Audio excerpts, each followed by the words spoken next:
मु मोर मालिका अमृत चैनल को ओडिशावासी को स्वागत करुच्ची। तेबे आज आम भविष्य मालिका शास्त्र श्री जगन्नाथ श्री महाप्रभुंकर कल्कीलीला संबंध में संपूर्ण नूतन अध्याय को ही शुणा। तेबे सज्जन चलतु शुणा। से जे विराट निराकार निज विद्या करी प्रचार आपणा धर्म रे से रही जन्म वासना न घुंचई। एटा जन्मर वासना, एटा महाप्रभुंकर भी जन्म वासना, माने से कलिजुग अंतिम समय बेलू सी आसिक धरापृष्ठ रे जन्म नेबे। ये वासनाटा रही है चारि जुग पर्यंत घटी नथिला धरापृष्ठ रे। महाप्रभुंकर जन्म वासना उदय घटिबो जहाँफल से जन्म नेबे। से जो विराट निराकार निज विद्या करी प्रचार, सी जो विराट निराकार जी जे केबे आसी नथिले से निज विद्या को प्रचार करिक आसीबे धरापृष्ठ को। तांको विद्या से विद्या काहा को जना नथिबो, से किभଳି भाबरे आसीबे एठी। तेणु सेही भଳି भाबरे बा निज विद्या धर्म को प्रचार करिक से आसीबे। आपणा धर्म रे से रही जन्म वासना न घुंचई, से निज धर्म रे ही रहिबे। वेद मार्ग को न घेनती अवेद मार्गे से चलती। जो वेद मार्ग जहाँ सब आम समाज में चली ये सामाजिक वेद कर्मकांडी स्तर में कर्म हम ना ठाकुर तेणु अवेद मार्ग में से गमुथिबे बोली वर्णना कराई। अवेद मार्ग कथा ये कहुई। वेद मार्ग को से न घेनती ना।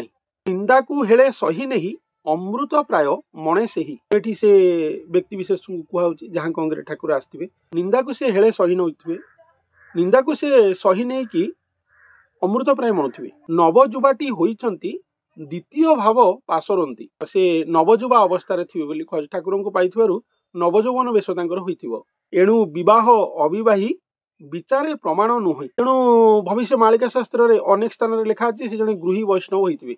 पुणी अवधूत रूप भी वर्णना कराई। कि जो गृही वैष्णव कथा कहुई तेणु ताने विवाह बासी जड़े विवाहित व्यक्ति जहाँ कंगे ठाकुर आगमन घटो। तेणु एठी कहुई जे एणु विवाह अविवाही विचारे प्रमाण नुहे। से विवाह होइतिले भी से अविवाही एटा तांकर जो विवाहित कथाटा एटा विचार कले एटा प्रमाणित नुहे। से ठाकुर सहित जो संपर्क घटियो भक्त भगवान जो महामिलन ताकू विवाह बोली कहुई। समाज स्तर में से विवाहित होइचंती सेटा को धरा जीव नहीं। या ठाकुर विचार में प्रमाण नुह बोली एठी कहुछि। विवाह अविवाही विचार प्रमाण नुहे। कथा को बुझंतु आपण माने टिके गभीरतम कथा। विवाह अविवाही संगे कि संपर्क नहीं। से विवाहित होइतिले भी से अविवाही बोली एठी से धरा जीतंती। कारण से ब्रह्मचर्य पथरे रहिथिबे, रही ठाकुर को ही आराधना करिक तांको अंगरे पाइबे।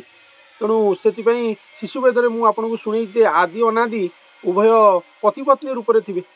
सी तो तांकर पत्नी थी पुणी ठाकुर पाखे से कौन पत्नी साजिबे, पति पत्नी रही परमेश्वर बा परम स्वामी पाखे। ये कहुई विवाह अविवाही कथा कहुई। एथि अवेद अटे सार प्रसिद्ध धर्म अनाकार। तेणु ये हूँ अवेदर कथा। अवेद ना ये वेद ना निर्वेद, ये हूँ अवेद। कारण अणाकार वेद ताको अवेद बोली महापुरुष वर्णना करिसेंती। अवेद अटे सार प्रसिद्ध धर्म अणाकार। अणाकार प्रसिद्ध धर्म यह हूँ अवेद। ये अवेद सार मर्म कथा अनुसार कल्की लीलाखला धरापृष्ठ स्वयं निराकार ब्रह्म बा विराट निराकार करियो बोली एठी वर्णना कराई। एसिना सर्वशक्तिधर यही बीज को तु ही धर। सी जे आसवे जे स्वयं भगवान जे सी कौन प्रभु श्रीराम व प्रभु श्रीकृष्ण अंश कलवर नुहति सी हेले सर्वशक्तिधर। तेणु यही बीजटा को प्रथम धर। जे निराकार ब्रह्म आसवे सी हेले सर्वशक्तिधर। तेणु से कथा ये कहुई। जने ए रस को पिय विकार तेजी शुद्ध हुआ। तेणु ये सुजन जन मैंने यही रस को पिय जे ये कौन वेद अनुसार काम हम ना। तेणु जो मैंने वेद अनुसार चली कस्मिन काले नुह अवेद अनुसार हम ये अणाकार प्रसिद्ध धर्म बोली महापुरुष वर्णना कर निज धर्म को सी प्रचार करके लीलाखेला को करेंगे। विराट निराकार जी तांको जन्म वासना जो सी आसवे से जन्म वासनाटा जनक पाखे बासी उठिब समस्त पाखे नुह। ये भाव में लीलाखेला हम। तेणु विवाह अविवाही कथा कहुई किंतु विचार में ताहा प्रमाण नुह। जदिओ से विवाहित होइतिबे किंतु से अविवाही बोली तांको वर्णना कराई। कारण से अविवाहित हेले ही से परम पुरुष बा पुरुषोत्तम को प्रेम करें। से पुरुषोत्तम को प्रेम कर बसवे, तांकू निमंत्रण करेंगे, प्रेम निमंत्रण बा भक्ति निमंत्रण करेंगे जहाँफल कि स्वयं भगवान आसवे धरापृष्ठ को। से अविवाहित रूप में वर्णना कराई। विवाह होते भी अविवाही होते जेहेतु ठाकुर कौन बार्धक्यता ना से ठाकुर को पाई से जदिओ वयस्क होते कि नवजौवन बेश बा युवावस्था थे बोलिकिना बा नवजुवा होती वर्णना कराई। तेणु ये कौन अंश महाकला को धरिकी कल्की लीलाखेला हम ना। तेणु सर्वशक्तिधर जी तांकू धरिकी लीलाखेला हम सी स्वयं जगन्नाथ महाप्रभु बा निराकार ब्रह्म खुद निजे। तेणु से गुरु सहित बा से व्यक्ति विशेष सहित ସର୍ବଶକ୍ତିଧରଙ୍କର ମହାସଂଯୋଗ ଘଟିବ। ଏଇ ବୀଜକୁ ଧର ବୋଲି ଏଠି କୁହାଯାଉଛି। ସୁଜନ ଏ ରସକୁ ପିଅ ବିକାର ତେଜି ଶୁଦ୍ଧ ହୁଅ। ସମସ୍ତେ ନିଜ ଭିତରେ ଯୋଉ ବିକାର ଭାବ ରହିଛି ତାକୁ ତେଜ ତେଜିକି ଶୁଦ୍ଧ ହୁଅ। ଏଇ ରସକୁ ପିଅ। କଳ୍କି ଲୀଳାମୃତ କହିଲେ କଣ ସେଟାକୁ ଆପଣ ମାନେ ଏଠି ବୁଝ। ଜଣେ ହେଲେ ଯିଏ ଆସିବେ ସେ ବିରାଟ ନିରାକାର ଅଣାକାର, ତାଙ୍କର ନିଜସ୍ୱ ଧର୍ମ ଅଛି, ତାଙ୍କର ଗୋଟେ ନିଜସ୍ୱ ବେଦ ଅଛି। ସେଇ ବେଦ ଅନୁସାରେ ସେ ନିଜର କଳ୍କି ଲୀଳାଖେଳା ମାନବ ଅଙ୍ଗରେ କରିବେ। ତେଣୁ ତାଙ୍କୁ ନେଇକି ସବୁ ଲୀଳାଖେଳା ହେବ। ତେଣୁ ସେଇଟା ତାଙ୍କର ନିଜସ୍ୱ ଅଧ୍ୟାୟ। ତେଣୁ ହେ ସୁଜନ ମାନେ ଏ ରସକୁ ପିଅ ବିକାର ତେଜି ଶୁଦ୍ଧ ହୁଅ। ସାଧୁଙ୍କ ମତ ଏ ବେଦାନ୍ତ ଏହିଟି ଅଟେ ସର୍ବତତ୍ତ୍ୱ। ଏହା ମହାଗୁପତ ଅଟଇ ତତ୍ତ୍ୱଗୁରୁ ସେବିଲେ ପାଇ। ତେଣୁ ଯେଉଁମାନେ ତତ୍ତ୍ୱଗୁରୁଙ୍କର ଭେଟ ପାଇଥିବେ ତାଙ୍କୁ ହିଁ ସେବିଲେ ହିଁ ସେ ଏସବୁ ବିଷୟରେ କହିପାରିବେ ବୋଲି ଏଠି କୁହାଯାଇଛି। ସାଧୁଙ୍କ ମତ ଏ ବେଦାନ୍ତ ଏହିଟି ଅଟେ ସର୍ବତତ୍ତ୍ୱ। ତେଣୁ ଏହା ହେଉଛି ସର୍ବତତ୍ତ୍ୱର ସାର ନିର୍ଯାସ କଥା ଅଟେ। ତେଣୁ ଏଇଭଳି ଭାବରେ କଳ୍କି ଲୀଳାଖେଳା ସ୍ୱୟଂ ଭଗବାନ କରିବେ। ନିଜ ବିଦ୍ୟାକୁ ଧରାଧାମରେ ପ୍ରଚାର କରିବେ ବୋଲି ଏଠି ସେ କହିଛନ୍ତି। ତାଙ୍କର ନିଜସ୍ୱ ବିଦ୍ୟା, ସେ ବିଦ୍ୟା କେବେ ଧରାପୃଷ୍ଠକୁ ଆସିନଥିଲା, କାରଣ ସେ ଆସିନଥିଲେ ଯେହେତୁ ତାଙ୍କ ବିଦ୍ୟା ବି ଧରାପୃଷ୍ଠକୁ ଆସିନଥିଲା। ତେଣୁ ସିଏ ଆସିବେ ତାଙ୍କ ନିଜସ୍ୱ ବିଦ୍ୟା ପ୍ରଚାର କରିକି ତାଙ୍କର ଲୀଳାଖେଳା କରିବେ। ଏଠି ସେ ଅବେଦ ରୂପରେ ବର୍ଣ୍ଣନା କରିଛନ୍ତି ତାକୁ, ଯାହା ଅଣାକାରଙ୍କର ପ୍ରସିଦ୍ଧ ଧର୍ମ ଅଣାକାର ବୋଲି କୁହାଯାଇଛି। ନିଜ ଗୁରୁଟି ଅଣାକାର ଅବିକାର ଗ୍ରାମରେ ଘର। ସେ ଯୋଉ ମଣିଷ ବାସ କରିଥିବେ ତାଙ୍କୁ ସମ୍ବଳ ନଗର ବୋଲି କୁହାଯାଇଛି। ତେଣୁ ସେ ଅବିକାର ଗ୍ରାମରେ ସେ ରହିଥିବେ। ଅବିକାର କହିଲେ ତାଙ୍କ ପାଖରେ କୌଣସି ବିକାର ନଥିବ। ସେ ସମାଜ ପ୍ରତି ସବୁ କିଛି ପ୍ରତି ତାଙ୍କର କୌଣସି ବିକାର ଭାବ ନଥିବ। ଅବିକାର ପୁରୁଷ ସେ ହେଇଥିବେ। ସେ ଓଡ଼ିଆ ଲେଖା ହେଇଛି ଅବିକାର ପୁତ୍ର ଅଙ୍ଗରେ ଭଗବାନଙ୍କର ଆଗମନ ଆସିବ। କୌଣସି ଚାରି ଜାତି ବର୍ଣ୍ଣ ଧର୍ମ ସମ୍ପ୍ରଦାୟ ଭଗବାନଙ୍କର କୌଣସି ବି ପ୍ରତି ତାଙ୍କର ବିକାର ଭାବ ନଥିବ। ତାଙ୍କୁ ଅବିକାର, ତେଣୁ ସେଥିପାଇଁ ସେ ଅବିକାର ଗ୍ରାମରେ ତାଙ୍କ ଘର ହୋଇଥିବ ବୋଲି ବର୍ଣ୍ଣନା କରାଯାଇଛି। ଅବିକାର ଗ୍ରାମ କୌଣସି ଗୋଟେ ଆମ ଓଡ଼ିଶାରେ ନାହିଁ। ଏଟା ହେଉଛି ଏକ ତାତ୍ତ୍ୱିକ ବର୍ଣ୍ଣନା କଥା କୁହାଯାଇଛି। ତା ପ୍ରତି ତାଙ୍କର କିଛି ନଥିବ। କେବଳ ଭଗବାନଙ୍କ ପ୍ରେମରେ ନିମଜ୍ଜିତ ହୋଇକି ହିଁ ରହିଥିବେ। ଏହା ହେଉଛି ତାଙ୍କର ନିର୍ଯାସ କଥା। ନିଜ ଗୁରୁଟି ଅଣାକାର। ସେ ଯୋଉ ଗୁରୁ ହେଇଥିବେ ସେ ଅଣାକାରଙ୍କ ଅଂଶରେ ଆସିଥିବେ। ଅଣାକାର ତାଙ୍କ ସହିତ ରହିଥିବେ ନିଜେ। ଆଉ ସିଏ ଅଣାକାର ବିଦ୍ୟାକୁ ପ୍ରାପ୍ତି କରି ଅଣାକାରଙ୍କୁ ନିଜ ଅଙ୍ଗରେ ପାଇଥିବେ। ବା ଅଣାକାରଙ୍କର ଜନ୍ମ ବାସନା ହେଇଥିବ ତାଙ୍କ ଅଙ୍ଗରେ ଆସିକି ରହିବା ପାଇଁ। ଠାକୁର ତେଣୁ ଆସିକି ତାଙ୍କ ଅଙ୍ଗରେ ମହାଗୁପ୍ତରେ ରହିଥିବେ। ମନ୍ତ୍ରତା ଅଟଇ ଅଜପା ମଧ୍ୟତା ଅଟଇ ଅଜଣା। ତେଣୁ ମନ୍ତ୍ରଟା ଅଜପାରେ ଚାଲିଥିବ। ସେଠି କୌଣସି ଆମ ଭଳିଆ ସେ ଜପ କରୁନଥିବେ। ଆଧ୍ୟାତ୍ମିକବାଦୀ ଲୋକମାନେ ଯୋଉଭଳି ଜପ କରନ୍ତି ଅଜପା ସୂତ୍ରରେ ତାଙ୍କର ଜପ ହଉଥିବ ବୋଲି ଏଠି ବର୍ଣ୍ଣନା କରାଯାଇଛି। ଧାମ କ୍ଷେତ୍ର ଏ ଆଦି ଯେତେ ଦେହ ବସିଛନ୍ତି ପ୍ରତ୍ୟକ୍ଷ।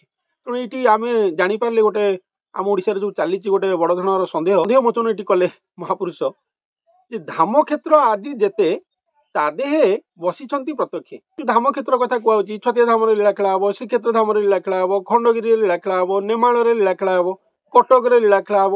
ଯେତେ ଧାମ କ୍ଷେତ୍ର କଥା ସବୁ କୁହାଯାଇଛି। ଆହୁରି ଓଡ଼ିଶାରେ ବହୁତ ଗୁଡେ କଥା ଅଛି, ଆପଣମାନେ ଜାଣିଥିବେ, ମୋର ମନେ ପଡୁନି। ଧାମ କ୍ଷେତ୍ରଟା ତାଙ୍କ ଦେହରେ ପ୍ରତ୍ୟକ୍ଷ ଭାବରେ ବସିଥିବ। ସେ ମହାପୁରୁଷ ବା ସେ ଗୁରୁଙ୍କ ଦେହରେ ଯାହାଙ୍କ ଅଙ୍ଗରେ ଠାକୁର ଆସିବେ। ସର୍ବଶକ୍ତି ଧର ଯାହାଙ୍କ ଅଙ୍ଗରେ ଆସିକି ରହିବେ। ଆଉ ସେ ଅଣାକାରଙ୍କୁ ପାଇଥିବା ଗୁରୁ ହେଇଥିବେ। ଆଉ ସେ ଯୋଉ ତାଙ୍କର ଯୋଉ ସାଧନା ହେଇଥିବ ଅଣସାଧନା ହେଇଥିବ, ସେ ଯୋଉ ବିଦ୍ୟା ବୁଦ୍ଧିରେ ଗଢି ହେବେ ତାହା କୌଣସି ବେଦ ଅନ୍ତର୍ଭୁକ୍ତ ହେଇନଥିବ, ତାହା ଅବେଦ ହେଇଥିବ। ସେ ବିବାହିତ ହେଇକି ବି ଅବିବାହୀ ରୂପରେ ସେ ରହିଥିବେ। ଗୋଟେ ଅତି ମାନେ ମିରାକିଲ କଥା ବା ଅତି ବିପରୀତ ଧର୍ମୀ କଥା ଯେମିତି କଥା। କିନ୍ତୁ ତାଙ୍କର ଭାବ ପ୍ରେମରେ ସେ ଅବିବାହିତ ହେଇକି ରହିଥିବେ। ପରମ ପୁରୁଷଙ୍କୁ ସେ ଖୋଜୁଥିବେ ନିଜ ମନରେ। ପରମ ପୁରୁଷଙ୍କୁ ପ୍ରେମ କରୁଥିବେ। ତାଙ୍କୁ ବିବାହ କରିବା ପାଇଁ ସେ ଅପେକ୍ଷା କରିଥିବେ। ଏ ଯେ ମହାଭାବ ଜଗତର କଥା, ଆଧ୍ୟାତ୍ମିକ ଜଗତରେ ହେଇକି ସେ ଭଗବାନଙ୍କୁ ପାଇବେ।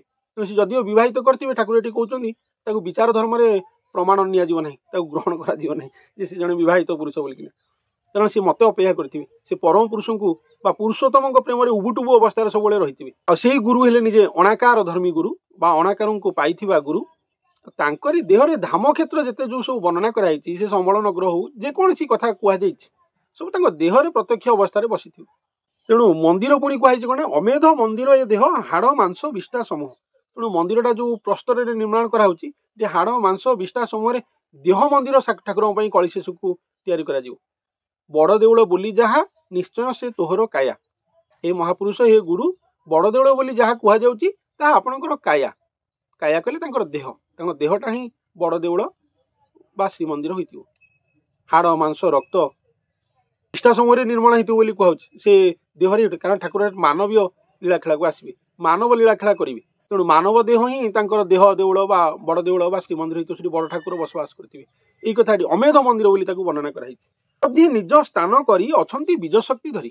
ତେଣୁ ଏ ମଧ୍ୟରେ ଠାକୁର ଗୋଟେ ମାନବ ଦେହ ଭିତରେ ନିଜର ସ୍ଥାନ କରିକି ନିଜ ବୀଜ ଶକ୍ତିକି ଧରିକି ବସିଥିବେ। ବୀଜ ଶକ୍ତି କହିଲେ ସେ ମହାପୁରୁଷ ବା ଗୁରୁ ନିଜେ। ଯୋଉଠୁ ଠାକୁର ମହାଦ୍ରୁମ ହେଇକି ନିଜେ ଉଦୟ ହେବେ, बीजरू महाद्रुम सृष्टि हो से मनीष बा से गुरु निजे बीज शक्ति ये भाव में लीलाखेला घटो प्रबोध बोध अवतार ए दीक्षा करें प्रचार से समस्त प्रबोध बोध बोध करेंगे समस्त जनइबे अवगत करेंगे जे ये भाव में भगवान लीलाखेला मो अंगरे भगवान से दर्शन देवे दर्शन देला से ही जनइबे आम समस्त ये कौ भाव में लीलाखेला होती प्रबोध बोध करेंगे समस्त आमर जो अवध प्रकाश पाँच आम मान भितर सी बोध करेंगे ये कथा ये वर्णना करे से प्रबोध बोध अवतार बोली कहुई तेणु अण आचारी देही एथि आचार न पोषई तेणु अण आचारी देही बोली कहुई आचार नहीं आम आचार विचार धर्म देखागले से कौन से आचार विचार भितर नथिबे ताडू ऊर्ध्वर रही अण आचार्य रही अण साधना करेंगे तेणु से अणाकार को पाई बोली वर्णना कराई आम मानव समाज भीतर कथा नुह कदापि आम मानव सभ्यता बा मानव समाज कस्मिन काल जी चिंताधारा भीतर सब चली मो जानते बुझी हम ना आपण मैंने बुझीपे कौ लेवुल कथा ये कहुई भविष्य मालिका शास्त्र आचारी हुई प्राणी मरे अण आचारटी अमरे आचारी होगी लोक मैंने सब मरुंच आचार विचार भीतर अच्छी ये नहीं गला सी खाईगला सी कला काम क्रोध लोभ मोह आध्यात्मिक आदि भी आचार भीतर लोक मरुंच से अण आचारीटी अमरे तेणु से अमर पुरुष होती से अमर देही गुरु होती अंगरे स्वयं ठाकुर आगमन घटो से आचार विचार ऊर्ध्वर थे निर्गुण होते निर्गुणवाद रही अण आचार्य रही तेणु अमर पुरुष देहरे कल्की लीलाखेला घटो महाप्रभुंर आगमन घटो एभेद कहीं न जानती आचारी होई नाश जानती तेणु ये भेद को कहीं जानी ना समस्ते आचारी होइकी आचार विचार रही नाश जाउछंती तेणु यही भाव में एक महा अलौकिक महातात्विक महासमावेश कल्की लीलाखेला कलिजुग अंतिम समय बेलू धरापृष्ठ संपादित हेब तेबे ए सब संबंध में आम ओडिशार भविष्य मालिका शास्त्र रे अपर्याप्त तात्विक लीलामृत कथा वर्णना कराई तेबे मोर आगामी अध्याय आउ किछि कथा ए संबंध ही आपण मानक पाखरे उपस्थापन करिवि तेबे आज पई एतिकी धन्यवाद।